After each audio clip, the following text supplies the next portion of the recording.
All parties Hurriyat conference expressing serious concern over the deteriorating political and human rights situation in occupied Kashmir has said that the Kashmiri people are suffering at the hands of the Indian government. APHC spokesman Advocate Abdul Rashid Minhas in a statement in Srinagar said New Delhi was using the brutal measures to silence legitimate political voices in the occupied territory. BJP-led Indian government continuing its policies to punish the peace and freedom-loving people and organizations in the occupied Kashmir has seized the properties of 2 Kashmiri youth in the Shopian district. The Indian police, along with the other forces personnel and the sleuths of the notorious probe agencies, attached the properties including lands and shop of the Adil Hussain and Muhammad Yaqub in the districts.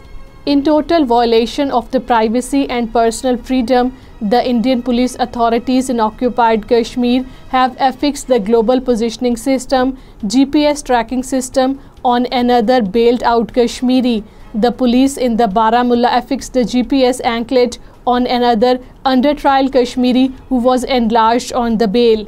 Indian forces personnel arrested 5 youth in different areas of the occupied Kashmir. The Indian forces personnel during cordon and search operations arrested a youth in the Sopore area of the Baramulla district.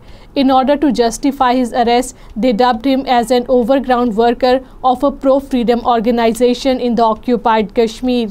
People's Democratic Party leader Iltija Mufti has strongly condemned the FIR registered against her mother and the party chief Mehbooba Mufti, terming it as an open intimidation by the authorities. Speaking at a press conference in Srinagar, Iltija Mufti vowed such tactics by the occupied Kashmir administration would not silence their party from speaking the truth.